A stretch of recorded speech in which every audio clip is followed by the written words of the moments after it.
Good morning, everyone. Happy Sunday.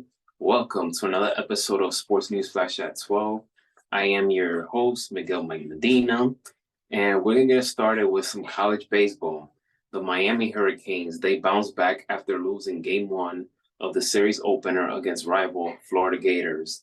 The Hurricanes stormed out to an early 5-0 lead and didn't lose confidence. They didn't lose poise, and they made sure that they kept it that way.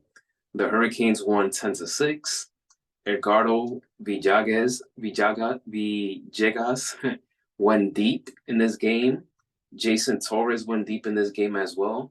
The Hurricanes offense was clicking on Saturday. The team scored 3 runs in the first inning, 2 runs in the second inning, and 4 runs in the 7th inning. This was all Miami Hurricanes. This is the offense that the Miami Hurricanes need to play in order to succeed this season. Now, going to MLB now. Ronald Acuña Jr. will fly to Los Angeles to meet with a doctor after an MRI showed irritation to the meniscus in his right knee. He sustained the injury on Thursday against the Minnesota Twins. Acuña Jr., as you guys know, he's coming off of an MVP season. He became the first 40-70 player in MLB history to accomplish this. So the game is better when Ronald Acuña Jr. is playing. I hope this is not an injury that comes back to bite him, because he is such a talented player. He is so fun to watch. Like I said, the game is better when he's playing. You know, he has that personality, and he's very, very, very vital to the Atlanta Braves team. It is one of the most important and biggest news in hockey right now, and that is Elias Pettersson. Elias Pettersson, he signed an 8-year extension to stay with the Vancouver Canucks. Pettersson is a guy that I really want him to be a Canuck for life. I'm glad that he got this deal made.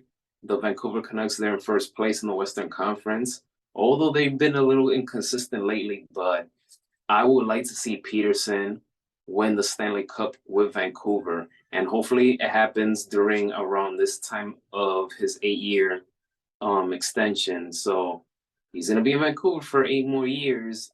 And Vancouver is one of those cities that I have on my bucket list to go. So congratulations to Elias Pettersson and the Vancouver Canucks on getting this deal made. Now, I'm curious to see what more moves can the GM make to make this team a bigger threat to teams like the Vegas Golden Knights and other teams in the Western Conference or in hockey in general. But the job clearly is not done. This is a team that has surprised so many people, and the general manager needs to do everything he can to make sure that this Vancouver team is the real deal. More moves need to be made, and more moves need to be made. Sorry about that, but I'm happy for Pettersson to get this 8-year contract. Money, money, money, money.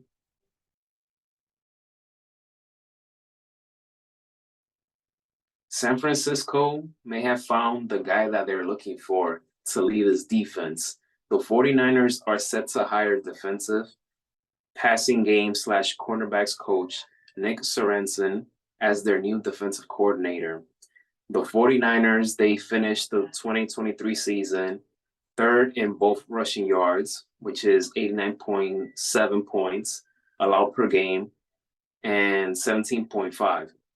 Sorensen arrived in San Francisco in 2022 as a defensive assistant for the 49ers, and he's been coaching in the league since 2013.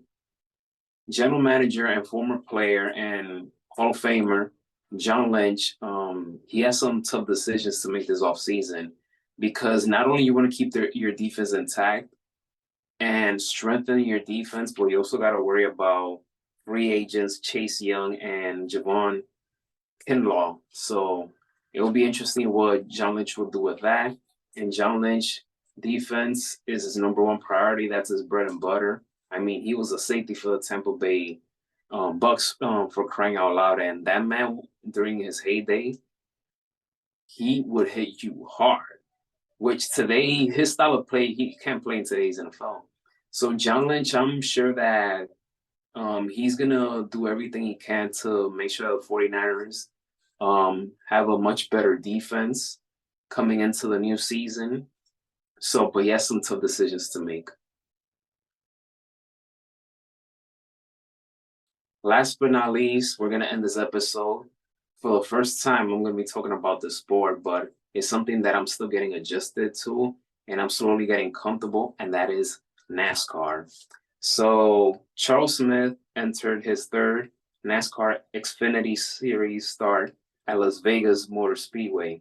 He placed third in Saturday afternoon's the Libna 300-mile, sweeping both stage wins, but ended up with the same finish as last March after handling of his Joe Gibbs Racing number 81 Toyota soured during the final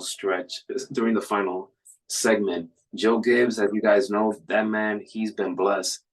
He has success as a head coach with the Washington Redskins in the NFL. He made it to the Hall of Fame, the Pro Football Hall of Fame, and he's even in the NASCAR Hall of Fame. So he's has success in football, and he's currently having success in NASCAR. So salute to Joe Gibbs, the legend. And but that's all I have for you guys for today. NASCAR event today at 5 p.m. Stay tuned for that. But that's all I have for you guys for today for this episode of Sports News Flash at 12. Let me know what you liked or disliked about this video. Let me know what you want to see more for future episodes. Let me know what areas you want me to improve. I'm all open to suggestions. I'm in this for the long haul. I love doing this. So have a great Sunday, everyone. Be safe, take care, and may God bless each and every one of you. I'll see you guys next weekend for a new episode of Sports News Flash at 12.